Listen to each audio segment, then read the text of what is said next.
Bom, o próximo exemplo ele é um pouco mais algébrico, justamente para a gente entender essa parte da equação que está por trás do problema, né? Porque qual é a principal dificuldade de resolver um problema qualquer de matemática, não só de matemática financeira? Problema são dois. Primeiro é você interpretar o problema de forma com que você entenda o que o exercício te deu e o que ele quer. Então por isso que é importante você circular, anotar as informações que ele te deu ao longo do texto e principalmente não perder de vista o que o exercício quer. Porque muitas vezes, como a gente tem alguns problemas com texto grande, você começa a ler o texto, chegando no final você nem sabe mais o que o exercício te deu, ou se não o que o exercício pediu, tá? Segunda parte é você equacionar as informações, certo? Então, interpretar. Segundo passo, equacionar. Terceiro passo, resolver o problema. Beleza? Então vamos lá, mais um exemplo. Um capital de 2.000 reais é aplicado a juros simples. Então essa é uma informação importante, né? Juros simples.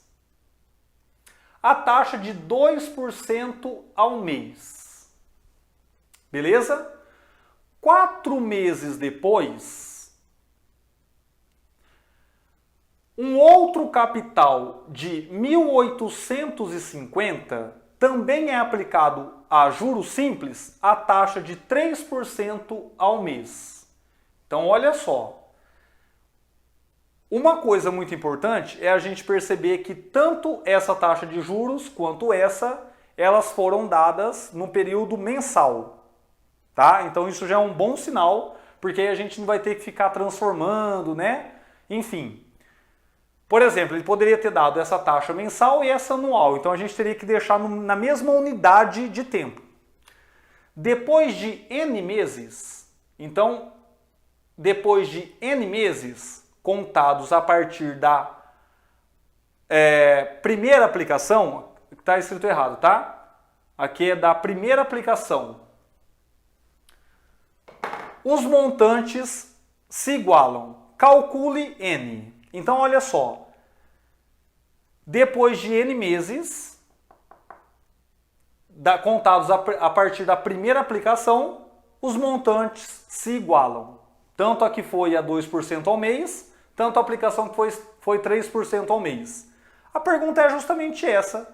Calcule N. Ou seja, quantos meses, N é a quantidade de meses, quantos meses depois da primeira aplicação foram necessários para que os montantes se igualassem? Essa seria uma outra forma da gente escrever essa mesma pergunta. Bom, olha só. Vamos chamar a primeira aplicação aqui de C. Tá? Então a primeira aplicação aqui, aliás, vou fazer direto já, né? A primeira aplicação de 2.000 e a segunda aplicação está aqui. Então, olha só, vamos supor que o primeiro período seja T1. Então, o primeiro período T1, certo? Seja de N, que é o que ele fala aqui, ó, N meses após a primeira aplicação. A taxa, que eu vou chamar a taxa de I1, para não confundir com a segunda taxa, a taxa da primeira aplicação, então eu chamei de I1, é de 2% ao mês. Certo? Então, como que a gente calcula os juros aqui? Olha, os juros aqui, eu sei calcular. A juros simples, os juros é capital vezes a taxa de juros vezes o período. Né? Então, eu tenho o C, 2.000, vezes a taxa de juros, 2%, então 0,02, vezes o período, que é N. Certo? Então, fazendo essa continha aqui, a gente vai ter 2.000 vezes 0,02, isso dá 40, né? Então eu vou ter aqui 40N. Então olha só, eu descobri os juros nesse período, certo? Bom, agora olha só, 4 meses depois, então quer dizer, você tem um período de N meses, certo? Isso é muito importante a gente entender, que é o seguinte, ó, eu tenho lá um período de N meses, certo? Então, 4 meses depois, ou seja, se passaram 4 meses, faltam quantos meses para o final? Que é o N, que é justamente o que eu quero achar. Olha, faltam N e eu tiro os 4 meses que já se passaram. Então agora eu tenho que fazer o seguinte. Qual é o período para a segunda aplicação? Então, que eu vou chamar de T2. N menos 4. Tá? Qual é a taxa de juros da segunda aplicação? 3%. Qual é o capital? 1.850. Então, como que eu calculo os juros aqui, nesse caso? Eu calculo os juros assim, ó. Juros vai ser capital vezes I vezes o N. Certo? Então eu tenho, que aqui no caso estou chamando de T, tá? Mas eu estou colocando direto aqui. Que vai ser o seguinte, capital, aliás, eu vou colocar até direto aqui, que é o N menos 4, para a gente não precisar escrever de novo, tá? Que é o período. Então vou ter 1.850 vezes o I, que é 0,03, vezes N menos 4. Tá? Então 1.850 vezes 0,03 vezes N menos 4. Então isso aqui vai dar 55,5, né? Aqui, ó, 55,5 vezes o N dá 55,5 N menos, tá? Deixa eu deixar indicado aqui então, ó. Essa multiplicação aqui resulta em 55,5. Tá? E agora, 55,5 vezes 4. Quanto que dá 55,5 vezes 4? Né? Para quem não lembra, é só fazer a continha aqui no canto. Ó. Então eu vou ter 4 vezes 5, 20. 4 vezes 5, 20 com 22. 4 vezes 5, 20 com 2. Com 2, eu falei 1, 2. 22. Então eu tenho uma casa depois da vírgula, uma casa depois da vírgula. 222. Tá? Nesse caso também daria para a gente fazer a continha de cabeça, né? Mas é sempre bom a gente relembrar essas coisas quando a gente não tiver uma calculadora disponível. O que na verdade é muito difícil isso acontecer hoje em dia, né? Bom, então a pergunta é, eu preciso saber a quantidade de meses onde as aplicações estão com os montantes iguais. Bom, então eu vou chamar de M1 o montante da primeira aplicação. Como que eu calculo o montante? É o meu capital mais o meu juros, né? Lembra lá dos juros simples? Era assim que a gente calculava.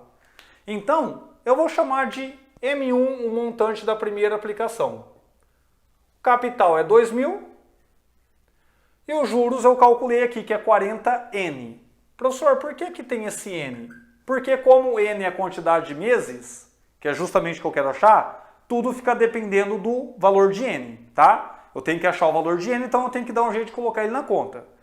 Então, esse é o montante da primeira aplicação passado N meses. E o montante da segunda aplicação é 1.850 mais os juros, que estão lá, ó. 55,5 N menos 222. Certo? Então agora o que a gente tem que fazer? Eu tenho que igualar uma com a outra, porque é o que o exercício pede. Então perceba que eu vou ter uma equação, né? Ó. Então, logo, qual é a equação que eu tenho que resolver? M1 igual a M2 e achar o valor do N. Então eu tenho 2.000 mais 40N igual M2, que é 1.850 mais 55,5N menos 222. Certo aí? Então a gente tem que agora isolar o N, né? 40N, eu vou jogar ele para o outro lado com o sinal trocado, vai ficar 55,5N menos 40N. E agora, 1.850 menos 222, vou jogar para cá, para subtrair do 2.000. Né? Então eu vou ter assim, ó, 1.850 menos 222, esse emprestão fica 8, aqui fica 4, 2 para 4, 2, 2 para 8, 6, 0 para 1, 1. 1.628, certo? Então aqui, ó, eu tenho 1.628, vem para cá, fica 2.000 menos 1.628, certo? Então 2.000 menos 1.628 dá quanto? Aqui vai dar 372, né, ó? Por quê? 2.000 menos 1.628, certo? Aqui empresta 1 fica 199, então 2, 2 para 9, 7, 6 para 9, 3, 1 para 1, 0. Então, 372, certo? Aqui, né? Então eu vou ter o seguinte, eu vou ter do lado esquerdo 372. Então, 372 igual a 55,5N menos 40N. Então, 55,5 menos 40 dá 15,5. Então, 15,5N. Como eu quero isolar o N, o que está multiplicando eu passo dividindo, eu vou ter 372 dividido por 15,5, e isso vai ser o N que eu quero achar. Então eu vou ter que o N vale quanto? Né? Então repito, o N é justamente o que pede o exercício, tá? O N é justamente a quantidade de meses para que os montantes fiquem iguais. Então, se eu resolver isso, 372 dividido por 15,5, eu vou ter 24. Então, portanto, a resposta do problema é qual? 24 meses. Ou 2 anos. Né? É que aqui não especifica se o N está... aqui fala que o N está em meses, mas a resposta não especifica em meses ou em anos. Tá bom? Então, 24 meses ou 2 anos seria a resposta do problema. Então, o que significa na prática? Que nesse contexto, para as duas aplicações, uma de 2.000 a 2% ao mês e uma de 1.850 a 3% ao mês, aplicada depois de 4 meses, perceba que é uma coisa bem complexa, né? Você aplica uma de 2.000 a 2%, passa 4 meses, né? Ó, você aplica outra. Então, a primeira aplicação está aqui, a segunda aplicação está aqui, certo? Então, para essa aplicação e essa ter o mesmo montante, quantos meses foram necessários? A gente acabou de achar. 24 meses. Ou seja, depois de 2 anos, as duas ficaram com o mesmo montante. Isso que quer dizer a solução desse problema.